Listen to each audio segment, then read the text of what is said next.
बर विहिरीला आलोय कुणाला काही शंका? नाही. विहीरच का बघायला आलोय का विहीर का दाखवायला आलोय? कोणा डोक्यात प्रश्न आहे का? उभा राहा, उभा राहा. बर ह्या विहिरीचं एक वैशिष्ट्य आहे काय, तो बोर्ड वाचलाय? आता काही वेळापूर्वी आपण तो फरसबंदीचा मार्ग आपण बघितला होता काय पाठीमाग, बरोबर? काय झालं, पन्हाळ्यावरून महाराजांना सुटका करून याच रस्त्यानं या खिंडीच्या मार्गाने बाहेर पडलो होत ना. मग त्यासनी सकाळच्या पारी किंवा पहाटेचं विश्रांती घ्यायसाठी या वस्तीवरती थांबलो होतो पाणी पिण्यासाठी किंवा काय, ठीक. तर त्यावेळेला तिथे एक आजी राहत होती. तिने महाराजांनी विनंती केली की महाराजांनी तिला विचारलं की आजी, आई, माझ्या दमलेल्या जीवाला तुम्ही पाणी पाजले, मागा तुम्हाला काय पाहिजे, तुम्हाला भेट म्हणून काय देईल? तेव्हा त्या आजीनं महाराजांनी सांगितलं की राजा, उन्हाच्या टायमाला इथलं लिखित आहे की पाणी आणायला लय लांब जायला लागते. तुझ्या आशीर्वादानं राजा इथे एखादी हिर बांधून देतोस. त्या आजीनं सोनं नाणं गाव किंवा कुठलाही धनदौलत मागितली नाही. तिनं फक्त एक पाण्याची सोय करून द्या म्हणून महाराजांनी विनंती केली. पण महाराजांनी त्या रणमंडळाच्या धामधुमीत लढाईसारख्या परिस्थितीत त्या आजीला एक शब्द दिला असताना की बाबा इथून सुरू बाहेर पडल्यानंतर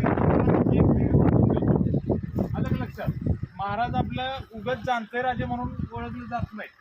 इथं झाल्यानंतर पुढं पावनखिंडीतला भयंकर रणसंग्राम घडला.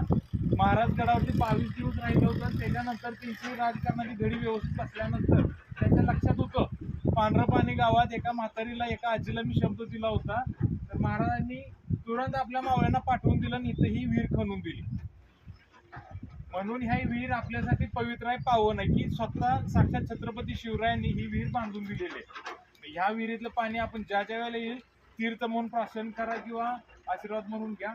आपल्याला महाराजांचा आशीर्वाद इथं आल्यानंतर भेटणार आहे. पण गोष्ट अशी आहे की हे पाणी गोड्या पाण्याचं आहे.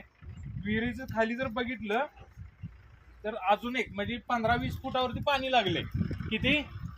15 ते 20 फुट पाण्याची विहिरीची खोली जास्त नाही, पण पांढरं पाणी. ह्या गावाला म्हटलं जातं पांढरं पाणी का? तर याच्या पाठीमागे एक शास्त्र आहे. कसं की ज्या वेळेला पृथ्वीची उत्पत्ती झाली की ना बाळानो, त्यावेळेला पृथ्वीची उत्पत्ती जवळपास 40 ते 42 वेळा उल्कापात झाला होता. किती वेळा? 40 ते 42 वेळा ज्वालामुखीचा उद्रेक झाला होता, उल्कापात झाला होता. आणि त्याच्यानंतरनं जमिनीवरती एक खाली जर आपण गेलो तर वेगवेगळे लेअर्स तयार होतात, माहिती आहे का? वेगवेगळे लेअर्स तयार होतात. म्हणून खाली 50-25-30 फुटावर खाली गेल्यानंतर राखेसारखा एक थर तयार होतोय. आलं लक्षात? राखेसारखा थर आहे. म्हणून याच्यातून नैसर्गिक खनिज ते पाण्यात मिसळल्यामुळे ते पाण्याचा रंग ऑटोमॅटिक पांढरा असल्यासारखा दिसतोय. पाण्याची डेप्थ किंवा पाण्याचं जर ही वाढली, तीव्रता वाढली तर ते पानं निळसारखं पांढऱ्यासारखं दिसतंय, दुधासारखं दिसतोय त्याचा कलर. त्याच्यामुळे याला पांढरं पाणी, या गावाला सुद्धा पांढरं पाणीच नाव आहे. विहिरीत सुद्धा पाणी बऱ्यापैकी त्यासारखं असतंय. पावसाळ्यात जर आलो तर पावसाचं पाणी वेगळं आणि विहिरीतलं पाणी हे वेगळं हे आपल्याला दिसून येतंय. पाण्यामध्ये खनिजाचं प्रमाण जास्त असल्यामुळं हे पाणी आपल्यासाठी अमृत तुल्य आहे, एक औषध असल्यासारखं. आलं लक्षात? जसं की आमच्या पन्हाळगडावरती नागझरीचं पाणी आहे, नागझरीचं तीर्थ आहे, सेम हे. म्हणून आपण कधीही विशाळगडला पावनखिंडीला दर्शनाला आलो भविष्यात तुम्ही कधी या ठिकाणी थांबून नक्की महाराजांनी वीर बांधून दिले याचं दर्शन घेतलं पाहिजे. समजलं? चलो